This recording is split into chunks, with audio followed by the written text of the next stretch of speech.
Hello students. तो अभी presently मैं जो डिस्कशन करने वाला हूँ आपका साउंड लेवल, ठीक है। इसको डिनोट करते हैं बीटा से, या इसको तुम लाउडनेस लेवल भी बोलते हो, ठीक है।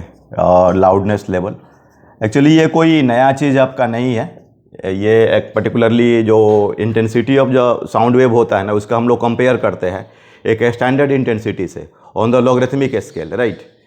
तो थोड़ा सा मैं आपको रिकैप कराता हूँ। जैसे कि प्रीवियस क्लिप में मैं बता रहा था कि जो साउंड वेव का जो आई एवरेज वो delta P not square 2 ρ v, right. और इसमें delta P naught is equal to B A K, ठीक है ना। तो इसमें तुम्हें ध्यान देना है कि कभी कभी ये डेल्टा पी नॉट, तो आप इसका मैंने बताया था निकालने का जो तरीका, ठीक है ना, कि ये इंटेंसिटी अगर ये आई एवरेज अगर निकाल लेते हो, मतलब ये पावर बाई, अगर पॉइंट सोर्स के लिए पावर बाई क्या होता है 4πr²। देखना ये पावर है, ठीक है, ये वाट है ना।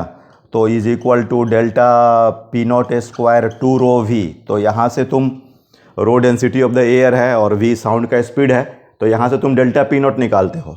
और डेल्टा पी नॉट अगर निकाला तो डेल्टा पी नॉट मिल गया बल्क मॉडुलस गामा, और ये पी मतलब क्या कि ये वाली पी नहीं, ये तो प्रेशर वेरिएशन है ड्यू टू साउंड उस समय का, मतलब बल्क मॉडुलस मटेरियल का। तो पी एटीएम ले सकते हो इसमें। और ये ए तुम्हें तो निकालना है, और के ओमेगा बाई भी या 2π/λ फ्रीक्वेंसी वगैरह देना चाहिए, ठीक है ना। K is equal to omega by भी।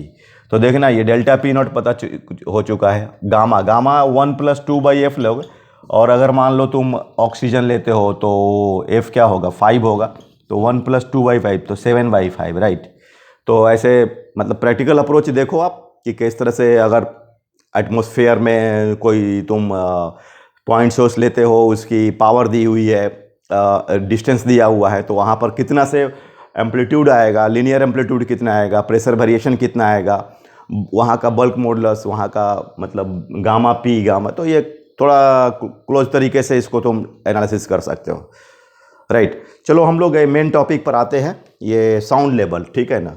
तो साउंड लेवल में, या इसको क्या बोलते हैं, लाउडनेस लेवल, ठीक है ना। तो एक्चुअली इस तरह से इसको बोलो, ये क्या है लाउडनेस लेवल, मतलब ये एक तरह से बोले तो ये कंपेयर करते हैं इसको बीटा, है ना। It is the comparison of intensity of any sound wave. It is a comparison of intensity of, ठीक है, intensity of any sound wave, right, any sound wave with respect to standard intensity, ठीक है, standard intensity, ठीक है ना, intensity at logarithmic scale, right, logarithmic scale पर, है ना। ये लॉगरिथमिक स्केल पर हम लोग इसको डिफाइन करते हैं, ठीक है। तो अब जैसे कि तुमको बीटा, है ना, इसको मैथमेटिकली तुम जो है beta is equal to log, ठीक है ना, मतलब ये बेस 10 है, I/I0, ठीक है, I/I0 ये होता है, ये intensity of sound wave whose loudness is beta, right. Loudness जो है वो बीटा है। और I0 जो होता है वो 10⁻⁻12 वाट पर मीटर स्क्वायर। ये minimum intensity of the sound wave which can मतलब detect by the human. Minimum, ये minimum intensity of sound wave which can detected, है ना, which can detected by human being, detected by human, ठीक है। ये होता है log I/I0, है ना, मतलब ये मिनिमम है। और इसका जो यूनिट होता है ना डेसिबल, dB होता है, dB, ठीक है। अगर ये आपका बीटा ग्रेटर दैन 120 dB होगा तो इसको हम लोग नॉइज कंसिडर करते हैं, इसको बोलते हैं नॉइज बोलते हैं। तो ये सब डिफरेंट साउंड लेवल्स कभी आप XCB वगैरह बुक में देखोगे तो टेबल बना करके दिया हुआ है। तो आप उसका स्टडी करोगे, आप उसमें जो ये साउंड लेवल अच्छे से दिया हुआ है तो उसको आप स्टडी कर सकते हो, ठीक है। ओके, और फिर हम लोग स्ट्रिंग वेव में भी हम लोगों ने सुपर पोजिशंस डिस्कस किया था, super positions of the sound wave. तो ये देखना, इसमें super position of sound wave, right. और इसका मैं बहुत बार बोलता हूँ वैलिडिटी। तो ऑलरेडी हम लोग स्ट्रिंग वेव के लिए भी वैलिडिटी चेक किया था, तो सेम चीज़ साउंड वेव में है कि ये ऐसा नहीं कि दो पार्टिकल का कोलिजन से ऐसा नहीं होता है। अगर एक वेव इधर से जा रहा है तो ये आपको ऐसा, फिर ये वेव बिना शेप चेंज किए, देख लो एकदम डिटो, और ये जो है ऐसा, राइट। तो देखो ये शेप चेंज नहीं हो रहा है, तो इसका मतलब क्या है कि वैलिडिटी है। वैलिडिटी है मतलब सुपरपोजिशन प्रिंसिपल हम लोग अप्लाई कर सकते हैं, सुपरपोजिशन प्रिंसिपल अप्लाई कर सकते हैं।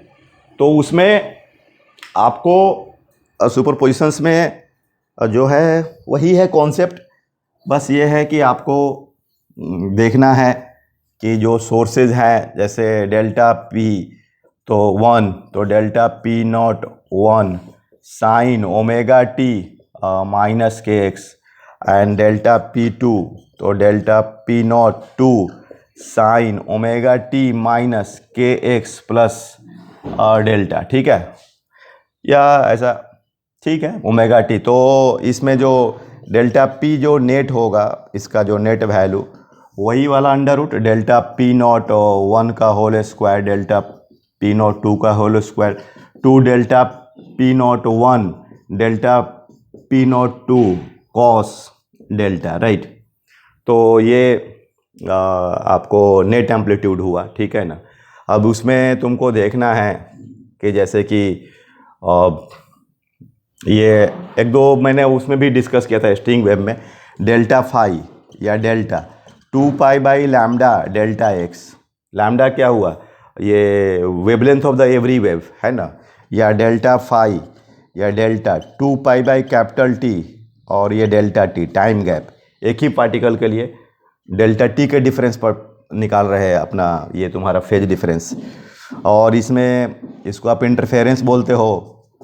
तो ये कंस्ट्रक्टिव और डिस्ट्रक्टिव, कंस्ट्रक्टिव और डिस्ट्रक्टिव, तो इसमें डेल्टा पी नॉट नेट जो होगा वो delta P 1 P not 1 P not 1 delta P not 2 maximum हो जाएगा, और इसमें mod of delta P not 1 minus delta P not 2 ये डिस्ट्रक्टिव में। तो उसका जो कंडीशन है डिफरेंट, मतलब इसमें तुमको कंस्ट्रक्टिव कब बनेगा और डिस्ट्रक्टिव कब बनेगा। तो कंस्ट्रक्टिव में तो क्या होगा, ये delta is equal to 2n pi, ये होता है ना। तो ये आपका यहाँ पर माइनस, तो पाई कितना हुआ कंस्ट्रक्टिव में, सॉरी 0, मतलब ये डेल्टा 0 या 2 पाई या 4 पाई ऐसा आएगा ना, तो 2n पाई आ रहा है, ठीक है। डेल्टा क्या रहा है, 2n पाई आ रहा है, ये मैक्सिमम होने के लिए कंस्ट्रक्टिव है। तो ये इतना कॉस से डिसाइड होता है, कॉस डेल्टा होता है। तो डेल्टा को लिख सकते हो 2 pi by lambda delta X 2n pi, तो ये तुम्हारा 2 पाई गया, तो delta X is equal to n lambda. तो ये रिक्वायर्ड कंडीशन हो गया, दो कंडीशंस हो रहा है, एक तो डेल्टा कटर में और दूसरा पाथ डिफरेंस कटर में, कि अगर साउंड वेव तुम जनरेट कर रहे हो और वो पार्टिकल, दो पार्टिकल किस तरह का फेज, मतलब ये क्या, या एक पार्टिकल है और उसको दो साउंड वेव डिस्टर्ब कर रहा है, तो उसका जो कंस्ट्रक्टिव इंटरफेरेंस होगा कि डिस्ट्रक्टिव होगा, वो पार्टिकल का एम्पलीट्यूड मैक्सिमाइज अगर करता है तो कंस्ट्रक्टिव। तो ये फॉर्मूला, और ये जो है डेल्टा एक्स एन लैम्डा, ये हम लोग वेब ऑप्टिक्स से भी पढ़ने वाले हैं 12 का जो सिलेबस में। अभी अपना लास्ट EMI कंप्लीट हुआ था, इलेक्ट्रोमैग्नेटिक वेव्स भी अपलोड कर दिया गया है, उसके बाद रे ऑप्टिक्स या वेव ऑप्टिक्स से स्टार्ट होने वाला है, राइट। और मतलब ये आपको फिर मॉडर्न फिजिक्स में ड्यूअल नेचर, एटम, ये वगैरह, राइट। तो ये देखना, एक डिस्ट्रक्टिव का मैं बताता हूँ, ठीक है ना। तो डिस्ट्रक्टिव में तुम्हारा डेल्टा, ये देखना, ये -1, तो ये कितना पाई 3 पाई ऐसा, तो डेल्टा 2n माइनस 1 कितना पाई, और ये n इजकल टू 1 2 ऐसा। देखना कहीं यहाँ प्लस तो n 0 ये 1, तो 2 pi by lambda delta x, ये डिस्ट्रक्टिव के लिए। तो 2n माइनस 1 पाई, तो ये पाई पाई कैंसिल हुआ, तो delta X is equal to 2n minus 1 lambda by 2। मतलब this is the required condition for the destructive interference in terms of the path difference. ये अभी नहीं यूज होने वाला, ऐसे आप कर सकते हैं, साउंड वेव में प्रॉब्लम्स आते हैं तो वहाँ पाथ डिफरेंस भी निकालना पड़ता है कि अब मान लीजिए कि यहाँ एक सोर्स है S1 है और ये S2 है, और यहाँ पर मैं अगर देखूँ तो ये दोनों तो बराबर है, तो डेल्टा एक्स क्या हो जाएगा, 0 हो जाएगा। अब मैं मान लूँ कि ये अपना 3 है, ये 4 है, ये 5 है, तो ये S1 है, S2 है, तो ये दोनों के बीच का पाथ डिफरेंस क्या होगा, 2 हो जाएगा। और डेल्टा एक्स, तो ऐसे हम लोग निकालते हैं इसका delta X, delta phi equal to 2 pi by lambda delta X. Okay, तो इस पर मैं कुछ आगे नेक्स्ट वीडियो में आपको कुछ प्रॉब्लम्स वगैरह डिस्कस कर दूंगा। Okay, thank you.